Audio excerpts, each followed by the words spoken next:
Vamos a iniciar nuestro programa. Hoy abordaremos el tema de la sobrerepresentación. Como ustedes saben, somos una república que divide su poder supremo en un ejecutivo, un judicial y un legislativo. El legislativo está integrado por una Cámara de Diputados y una Cámara de Senadores. La Cámara de Diputados se compone por 500 personas o 500 curules, 300 por un principio que se le conoce como de mayoría relativa. El primero que alcance la mayoría, sea por un voto, por 1000 o por 1 millón, es el que gana, no importa el porcentaje que éste obtenga. El segundo principio es el principio de representación proporcional. Por el primer principio es que tenemos 300 diputados o diputadas y por el segundo 200 diputados o diputadas.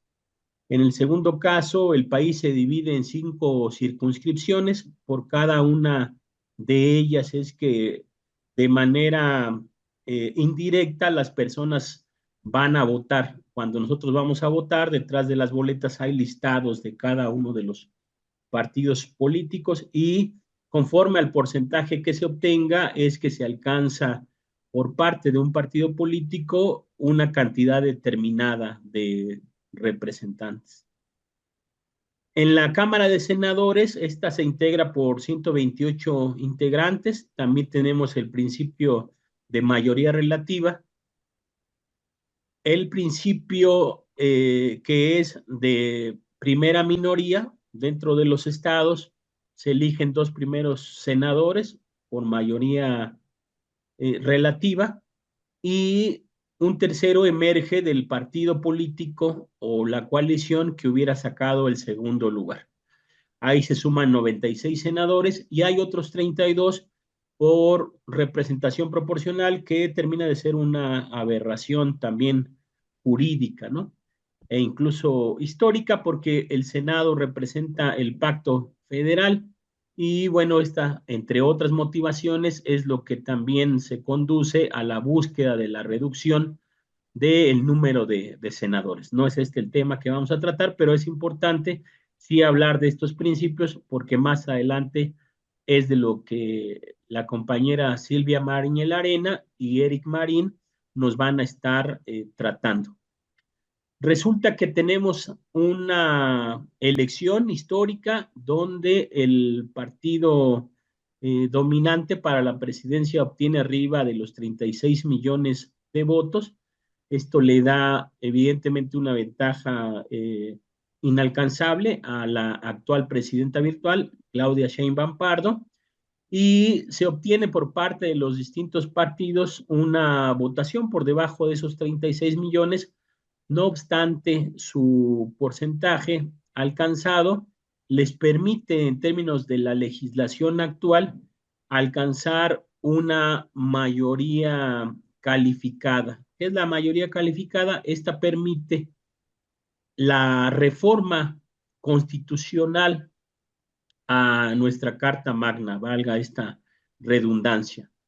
Mientras que la mayoría estaría siendo de 251 votos, la mayoría calificada es de 3/4 del Congreso. Entonces, alcanzándose esta, pues evidentemente se pueden hacer estas reformas que están contenidas en el Plan C. Bueno, hasta aquí este referente general que creo que también a la audiencia que nos sigue le va a permitir también comprender mejor de qué va esta discusión que se ha abierto esta semana relacionada a la sobrerepresentación, que en otro momento también se le llamó cláusula de gobernabilidad, que se pensó para que el partido gobernante tuviera el número de diputados, de diputadas y en el Senado eventualmente para poder también generar ciertas modificaciones a los artículos constitucionales o cierta ventaja, porque no necesariamente alcanzaba o habría alcanzado en otro momento estas mayorías y que en su momento no se cuestionó. Lo que vamos a hacer a continuación, también previo a entrevistar a la compañera y al compañero, es escuchar a la secretaria de Gobernación, María Luisa Alcalde, a efecto también de que nos dé con más detalle lo que se está en términos de números discutiendo con este tema. Entonces, si me permiten. El día de hoy queremos tocar el tema de la sobrerepresentación para conocimiento de todo el pueblo de México. Este tema, como sabemos, en las últimas semanas ha empezado a surgir en los medios de comunicación, en diferentes foros. Sabemos que próximamente, en las próximas semanas, se va a definir cuál es la integración del Congreso de la Unión, de la Cámara de Diputados y de la Cámara de Senadores, y así inician varias voces y articulistas que hablan sobre la sobrerepresentación. Entonces, vamos a hablar sobre este tema. La famosa cláusula de gobernabilidad. Adelante. Primero que nada, conocer que en 1996 hubo una reforma constitucional, se modificó la Carta Magna, la Constitución, y fue una reforma que hasta el día de hoy está vigente. El artículo 54 de nuestra Constitución regula cuál va a ser la distribución de los plurinominales y con esta distribución regula también lo que se ha llamado la sobrerepresentación. Y hay dos reglas muy importantes que establece nuestra Constitución que, como aquí podemos ver en el texto, dice: primera regla, ningún partido político podrá contar con más de 300 diputados, ya sea por la vía de mayoría o plurinominal. Cualquiera de las dos, ningún partido político puede tener más de 300 diputados. Es la primera regla que establece nuestra Constitución sobre la sobrerepresentación. Y la segunda regla que establece: en ningún caso un partido político podrá contar con un número de diputados por ambos principios, por mayoría o plurinominales, que representen un porcentaje del total de la Cámara que exceda en 8 puntos a su porcentaje de votación nacional. Es decir, que la votación total emitida por un partido más 8 puntos porcentuales va a ser el límite máximo que podrá tener el partido político respecto a la asignación de curules de diputados. Estas dos reglas que se introdujeron en la Constitución en el 96, hoy están vigentes en nuestra Constitución. Un par de meses después, igual en el 96, se reformó también el COFIPE, es decir, el Código Federal de Instituciones y Procedimientos Electorales. Y en aquel momento se introduce una regla específica que habla sobre las coaliciones, precisamente para poder distribuir a los diputados plurinominales. ¿Y qué dice ese artículo 59A del entonces COFIPE? Dice: a la coalición le serán asignados el número de senadores y diputados por el principio de representación proporcional que le correspondan, como si se tratara de un solo partido. Entonces, en el 96 se establecía esta regla específica que se decía: tratándose de coaliciones, se va a contemplar como si se tratara de un solo partido político. Este artículo, reformado en 2008, adelante, se eliminó por completo. En el 2008, el PAN, el PRI y el Verde Ecologista, por mayoría, eliminaron este párrafo cuarto del artículo 59A, que era la regla sobre las coaliciones. A partir de entonces, eliminándose esta regla específica, la asignación ha sido por partidos políticos y no así por coaliciones. Y lo podemos ver en todas las elecciones que siguieron después de 2008. Muy bien. Pues conforme a lo que vimos en el video, a mí me parecería como hasta obvio que no habría en todo esto discusión.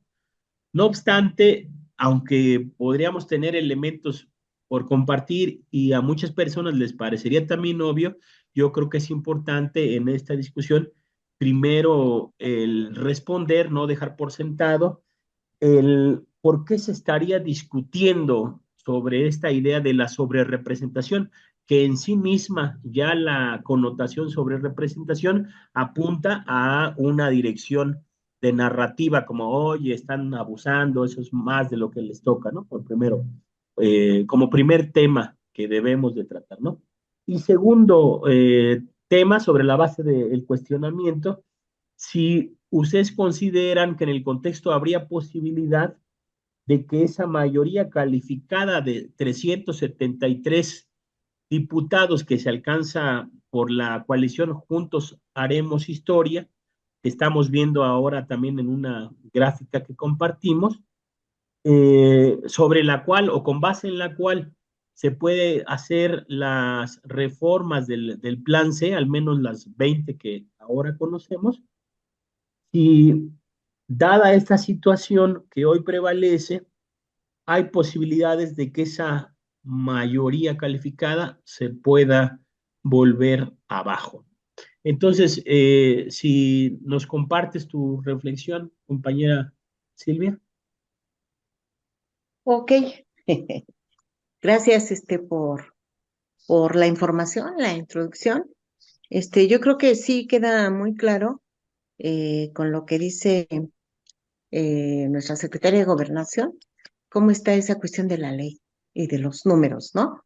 Entonces, si la ley se respeta, pues yo creo que no tenemos de qué preocuparnos, ¿no? O sea, yo creo que no existen las condiciones legales para que ellos, la oposición, diría yo, y los que están, criticando esta situación de que el gobierno de Claudia Sheinbaum tenga la mayoría calificada, puedan lograr echar para atrás algo porque necesitarían una reforma a la Constitución y en estos momentos nadie tiene esa posibilidad. Cabe recordar que el presidente en el plan A, o sea, cuando hizo una reforma electoral, les había, hace unos 2 años o 3, hace un tiempo ya, les había propuesto que se hiciera una reforma electoral que disminuyera el número de plurinominales y que cambiara las reglas del juego en ese sentido. No quisieron, la oposición no quiso y además se declararon en moratoria y no quisieron apoyar, ni siquiera discutir muchas de las propuestas que tiene el gobierno. Yo creo que ese es el problema principal.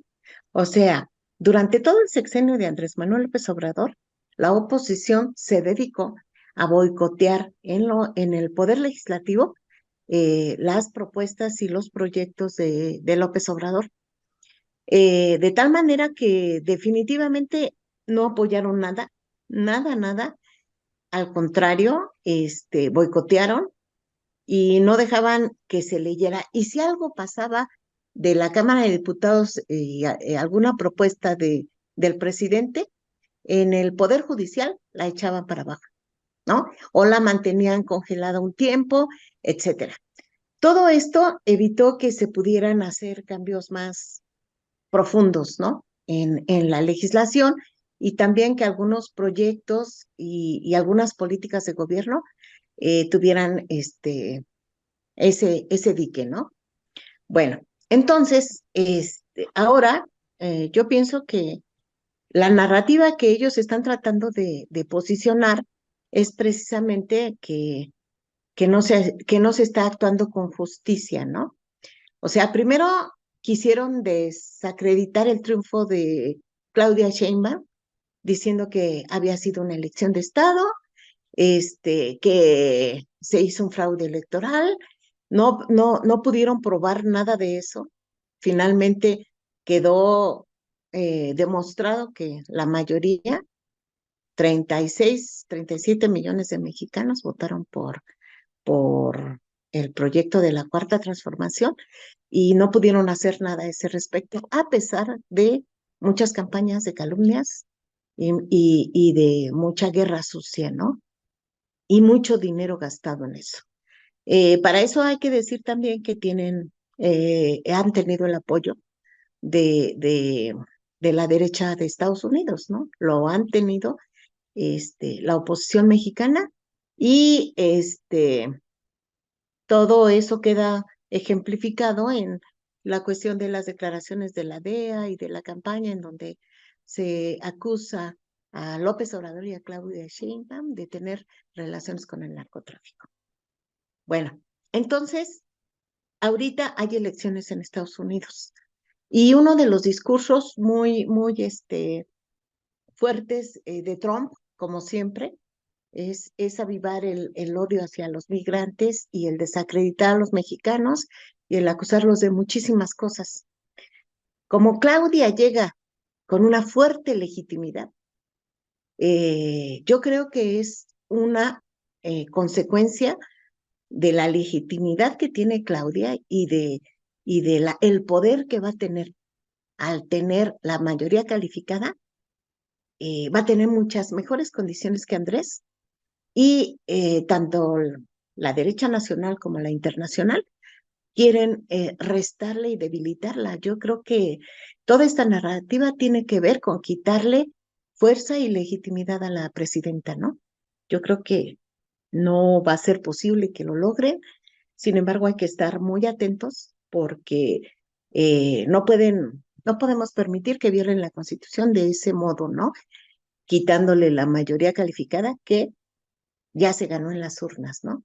Que tiene que ver además con la aplicación del Plan C, en donde una de las cuestiones fundamentales o de las reformas que más interés ha habido y va a ser la primera es la reforma judicial.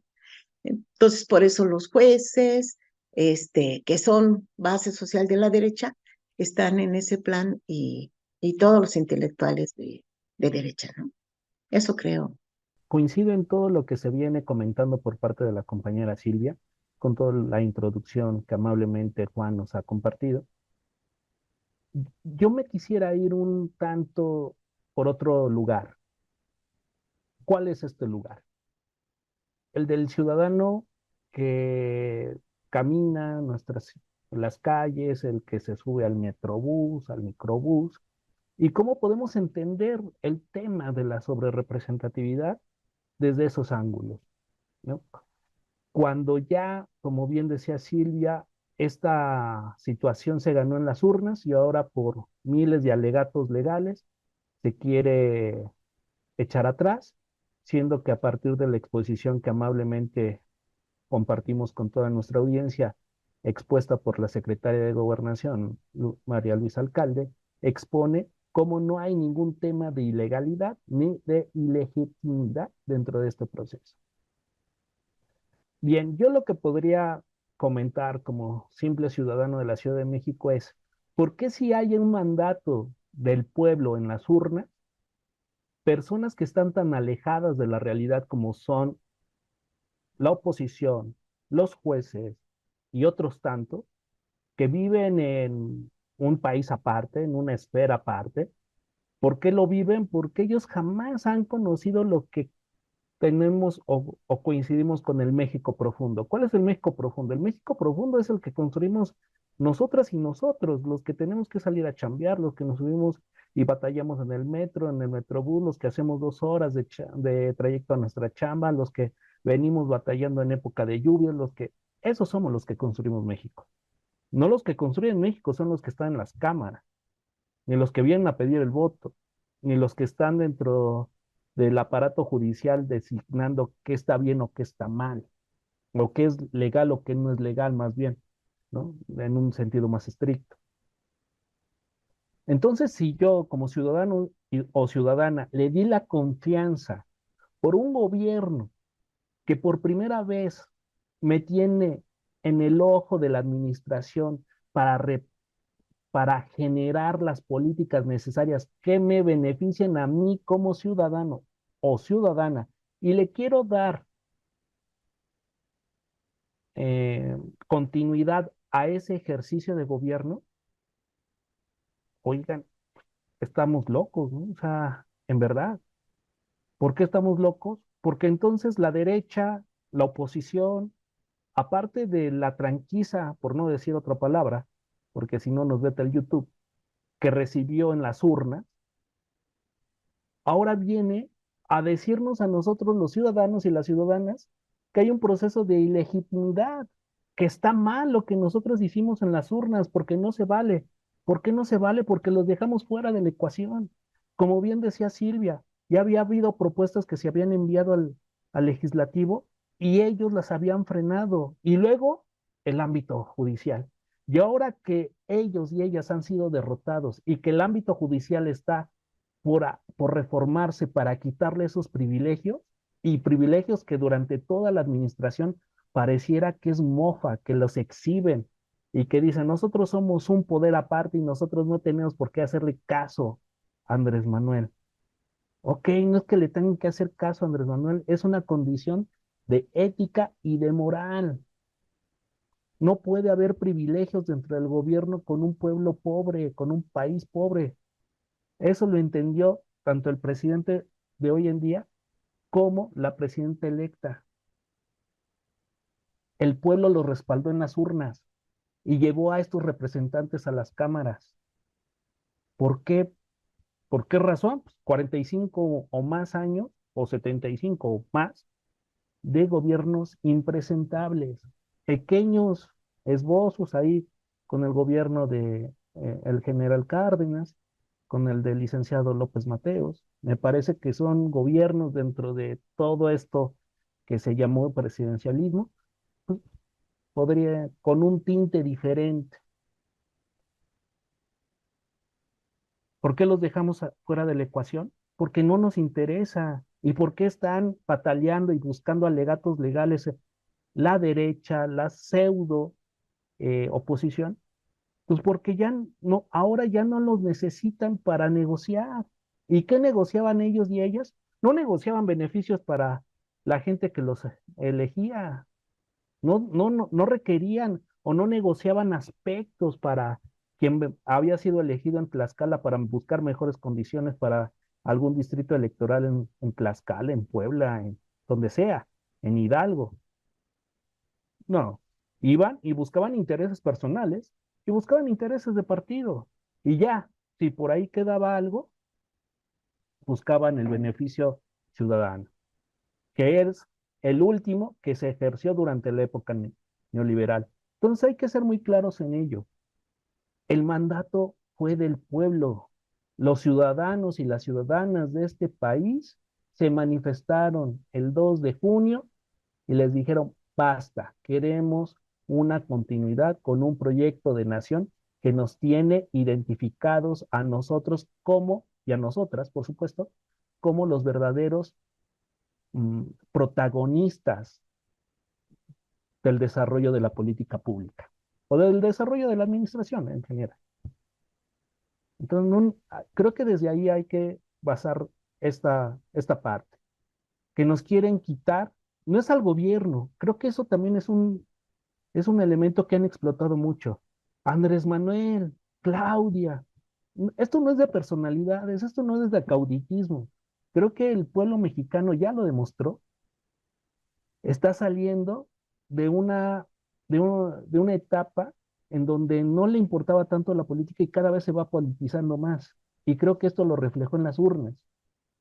Entonces, que vengan gente como este Moreira, como este señor Alito, como Marco Cortés, como la propia ex candidata Xochitl Gálvez, a decirnos que hicimos mal, que es una trampa, que fue una elección de Estado y esta serie de artilugios, basta.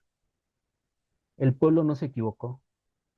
El pueblo eligió y decidió con una continuación. Y aparte de ello, eligió cambiar la constitución por medio de un proyecto que tiene al ciudadano y a la ciudadana dentro del esquema de la administración pública como eje principal. Y que estamos hartos y hartas de este show que monta la Suprema Corte de Justicia y los shows penosos que la derecha mexicana, apoyado por la influencia de otros sentidos o personajes exteriores, tratan de incluir en ello. Entonces, creo y sostengo que el ejercicio de la ciudadanía en México, por primera vez, desde que tengo memoria, se ejecutó en un acto democrático, legítimo y bajo competencia democrática. Algo que yo desde que nací a principios de los 80 y que hasta apenas hoy en las elecciones del 2 de junio vi. Fue ahora sí que se les ganó a la buena, legítimamente. Y nada más ya para cerrar esta intervención, el propio señor Lorenzo Córdoba, expresidente del INE, se los dijo en una mesa de análisis donde había puro comentarista de derecha. No les podría decir intelectuales desde mi humilde punto de vista, porque creo que un intelectual tiene otra jerarquía, pero estos comentaristas se los dijo, si no entienden que una elección con esta diferencia de porcentaje es un mandato del pueblo, para el pueblo y desde el pueblo, están mal, porque entonces no se dan cuenta de nada. Y siguen tan así que nada más los presidentes, fíjense, y ya con eso cierro, los presidentes nacionales de los partidos de oposición que quedan, que es el PRI y el PAN, se pusieron en el número 1 de las plurinominales, de algo que están debatiendo que se hizo mal y que tanto que alegan que no, que ahora Morena y sus aliados se están agandallando, cuando ellos se pusieron en el número 1 y no salieron a hacer campaña, más, bueno, pseudo campaña, que fue a acompañar a la señora Xóchitl Gálvez y que me parece, desde mi humilde punto de vista, en lugar de ayudarle, le perjudicaban.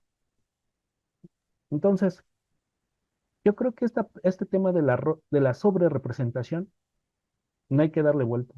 Es un mandato del pueblo, desde el pueblo y para el pueblo, repito. Sí, como en esta última exposición se sostiene, los resultados que han dado el triunfo o los triunfos a la izquierda o la coalición en torno a Andrés Manuel López Obrador en un primer momento y después a Claudia Sheinbaum, responden a esta situación de hartazgo que el pueblo de México habría tenido. Eso nos parece que se expresa en este mandato popular que nos habla Eric. Por el otro lado, está también como muy evidente que es un conjunto de poderes fácticos como los que se agrupan en torno a los medios convencionales de comunicación, quienes están empujando esta narrativa, pero no van solos.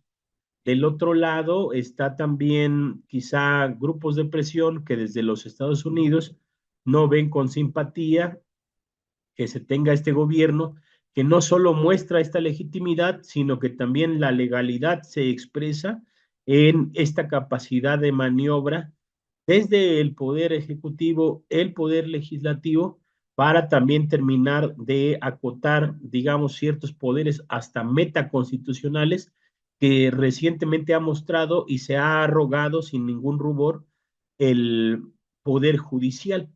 Pero curiosamente, y esto también nos ha faltado referirlo, en estos momentos, a pesar de que la votación la ha ganado Claudia Sheinbaum y la coalición Sigamos Haciendo Historia, quien va a validar los votos tanto para la presidencia, que me parece que por ahí no habría mucho problema, también hará lo propio en relación a los votos del poder legislativo.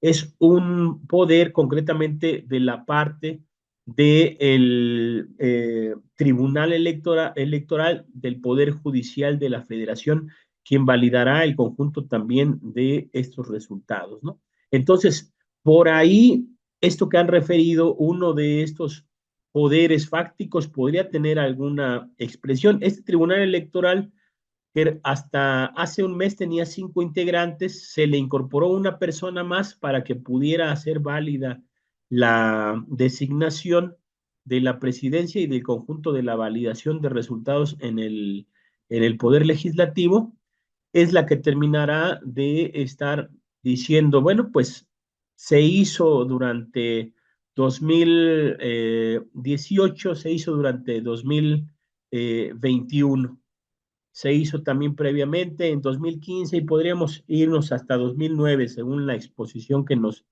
hacía en algún programa la secretaria de Gobernación.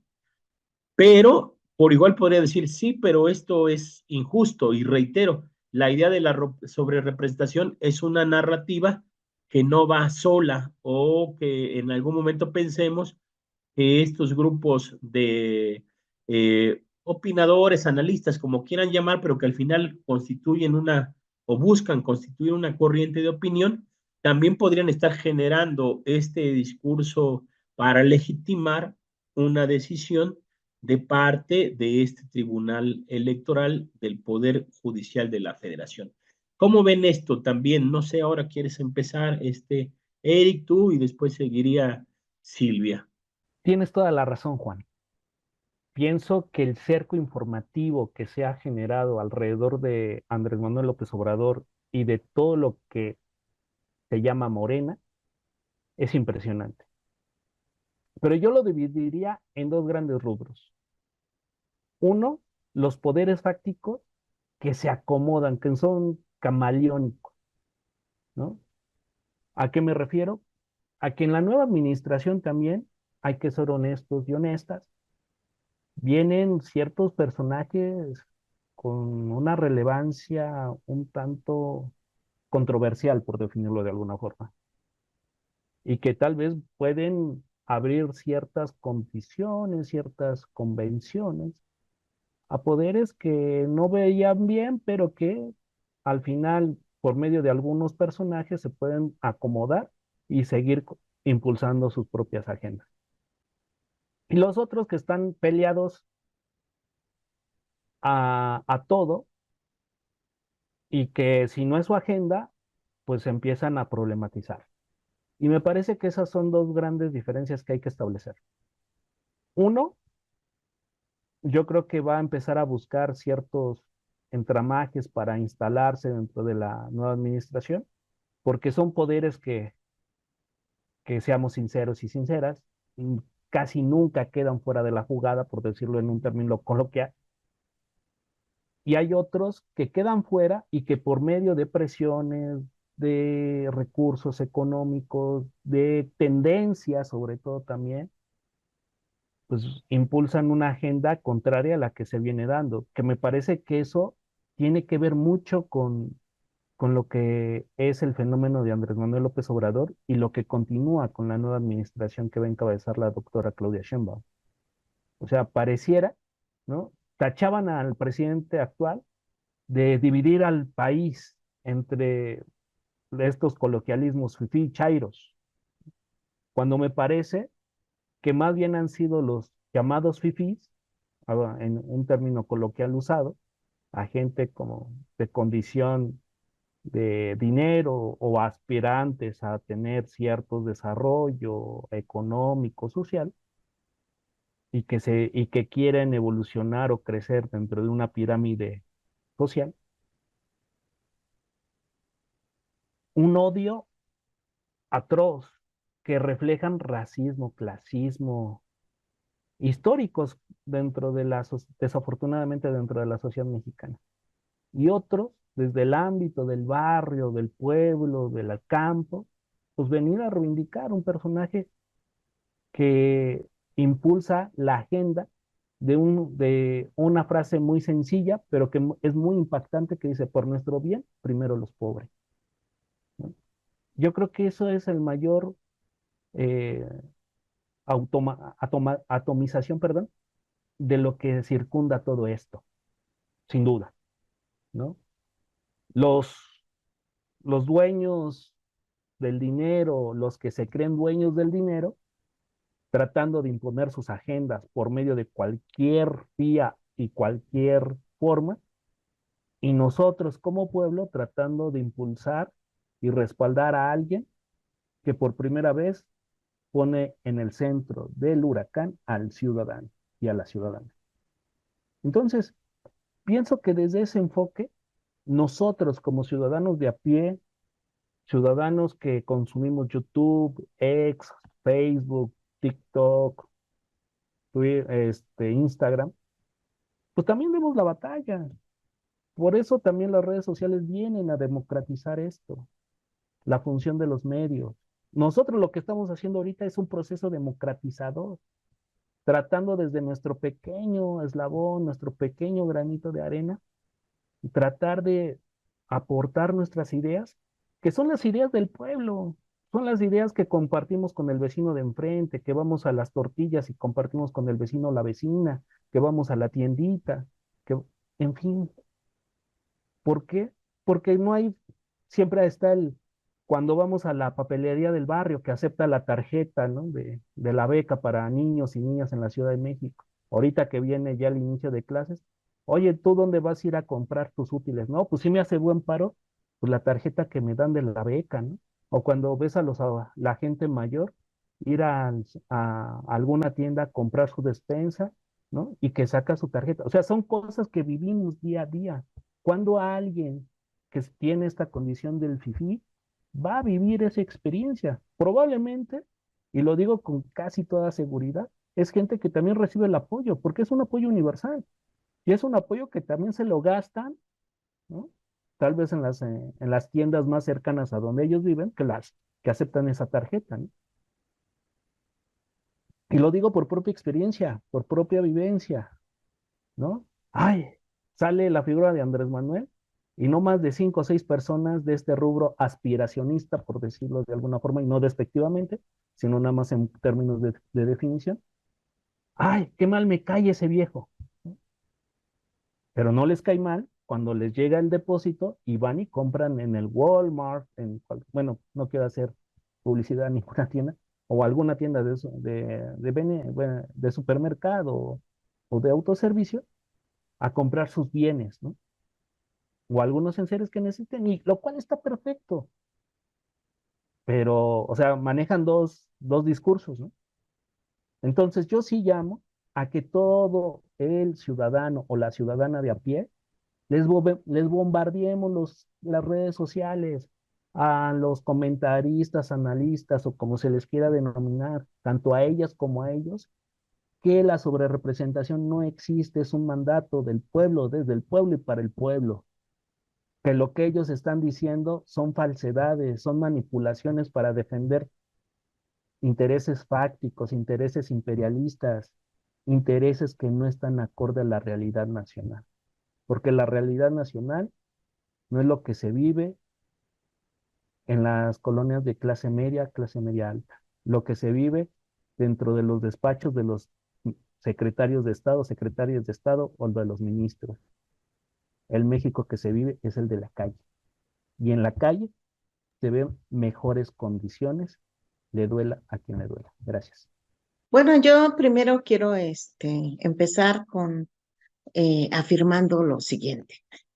La sobrerepresentación es un falso discurso que está utilizando la derecha para ganar en los medios lo que perdieron en las urnas. Y en ese sentido, es una narrativa que ellos quieren imponer, que socave el gobierno democráticamente electo de la doctora Claudia Sheinbaum. Ahora, creo que es muy importante lo que decía el compañero Eric acerca de los poderes fácticos. Efectivamente, en México hemos ganado el gobierno, pero no tenemos todo el poder. Estoy hablando de la izquierda y estoy hablando del proyecto de la Cuarta Transformación. Sin embargo, ahora en las elecciones del 2 de junio se expresó el poder del pueblo. O sea, el hecho de que toda la gente haya salido a votar y que haya estado esperando horas y horas para lograr ese plan C que implicaba la mayoría calificada para Morena, la Cuarta Transformación, es una expresión de lo que la gente, del poder que podemos tener la gente consciente en México. En ese sentido, yo creo que sí, efectivamente, el poder económico, cultural, ideológico, incluso el poder de las transnacionales, ¿sí?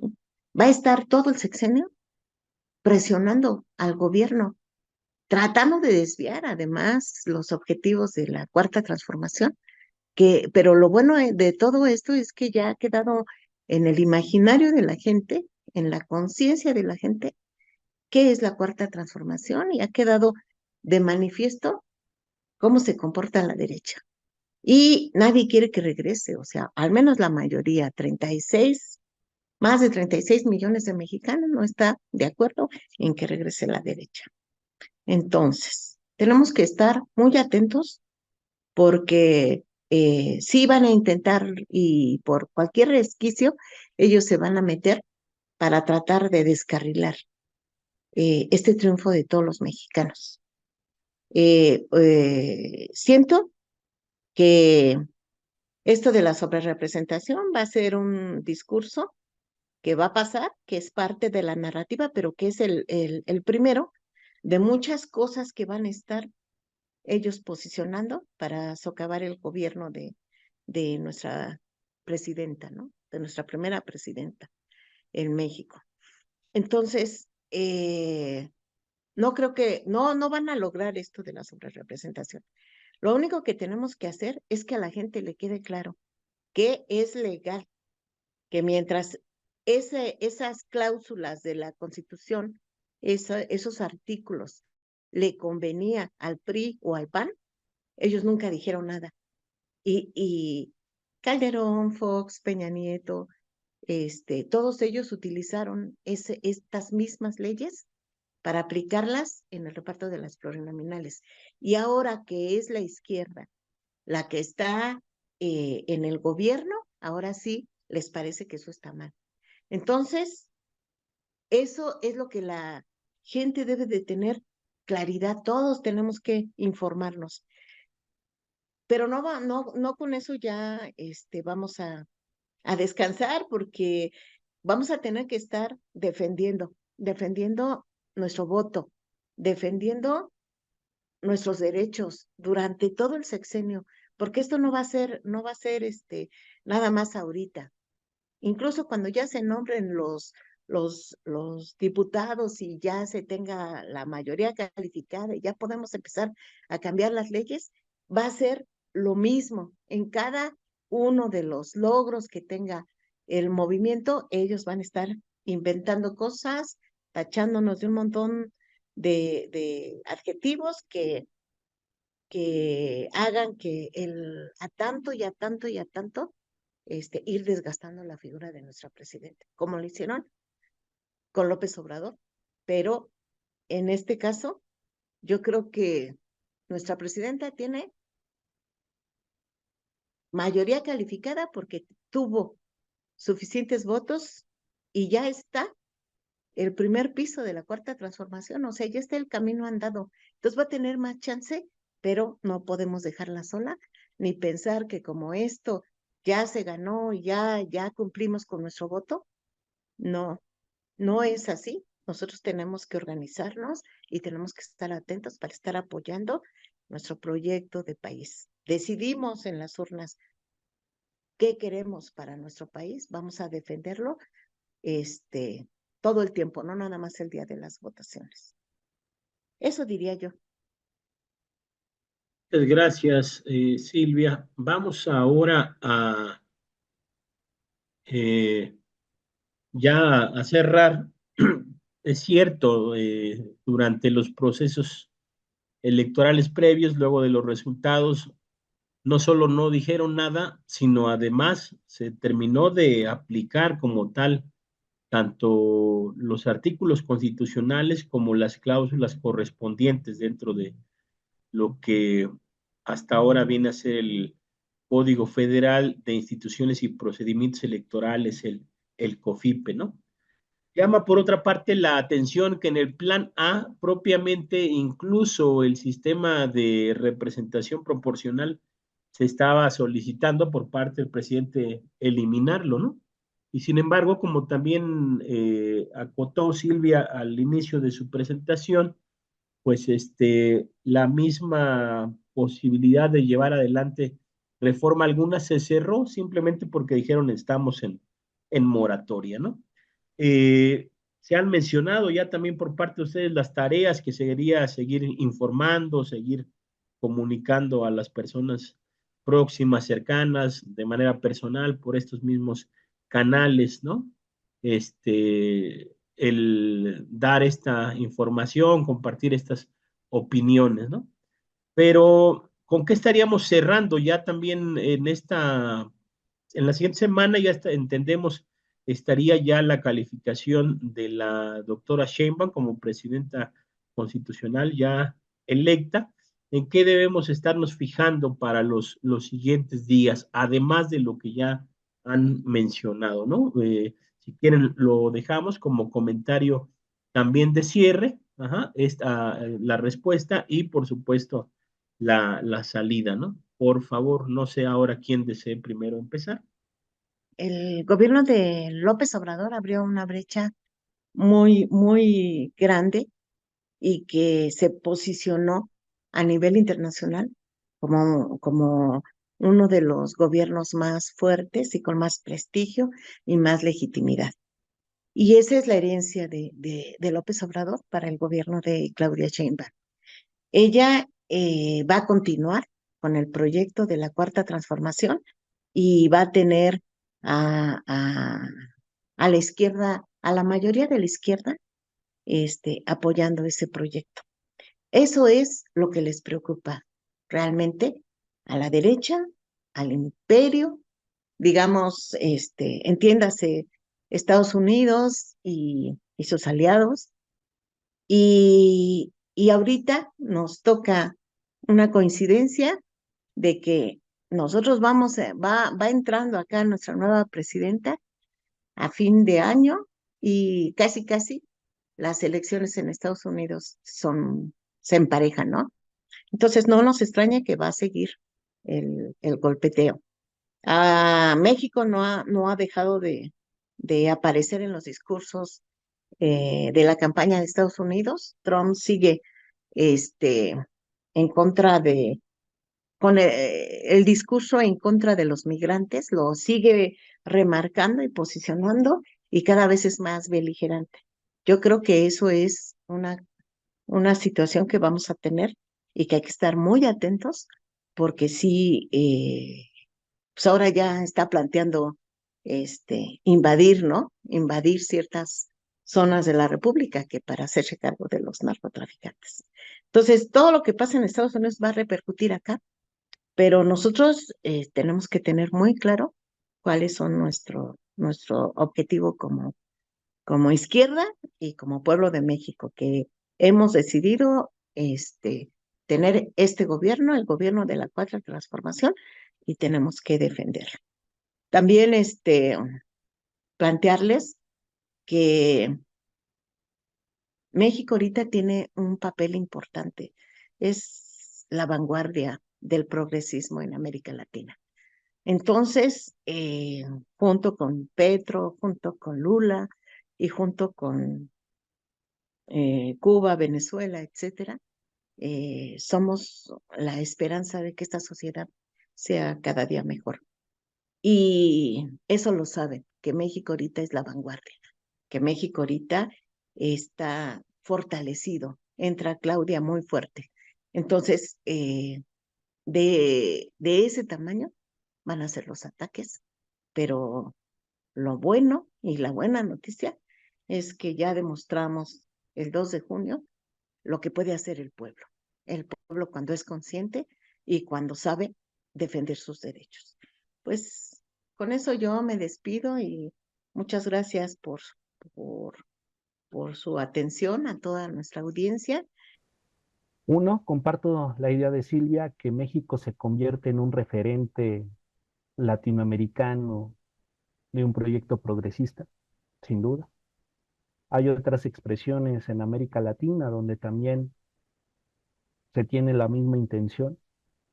pero por alguna condición México ha retomado un liderazgo que históricamente tenía en América Latina y que desafortunadamente dentro de los gobiernos emanados del PAN se había perdido, ¿no? Como el conflicto que hubo con el comandante Fidel Castro y el señor Fox y otros tantos que se tuvieron de desatino. Pienso en todo esto que México empieza a ser un panorama importante dentro, no nada más de Latinoamérica, sino dentro de un faro importante a donde seguir desde el ámbito internacional. ¿Por qué razón? Va un dato que me podrán definir los de oposición, los de derecha o aquellos que odian, porque inclusive lo he escuchado ese término, odiar al presidente. México, cuando inició la presidencia de Andrés Manuel López Obrador, era la economía número 15 del planeta. Hoy, bajo datos de ellos mismos, del Banco Mundial, perdón, y del Fondo Monetario Internacional, es la 12ª economía mundial. Y las tendencias a 15, 17 años, siguiendo este mismo esquema de crecimiento y desarrollo, podrá ubicarse México entre la 5ª y la 6ª economía mundial, superando economías del continente europeo o del continente asiático. Creo que esto es lo que hace que México tome este papel tan preponderante en la región. Y esto también nos obliga a nosotros y a nosotras como mexicanos estar a la altura de las circunstancias. ¿A qué me refiero? A ya no dejarnos engañar, a tomar en nuestras manos la definición de nuestra propia historia, de la defensa, como bien decía Silvia y tú, Juan, de nuestros derechos, de lo que nosotros votamos y que dentro de la votación que nosotros y nosotras hicimos el 2 de junio, no hay nada ilegal. Es un mandato del pueblo para el pueblo y desde el pueblo, bajo un ejercicio transparente y democrático. Entonces, bajo todo esto, yo concluyo con una sola idea. La derecha sigue engañando y engañará con tal de defender sus intereses. La derecha, compañeros, compañeras que nos escuchan, que amablemente se dan tiempo de vernos y escucharnos, defienden sus agendas, sus intereses de grupo, personales, económicos.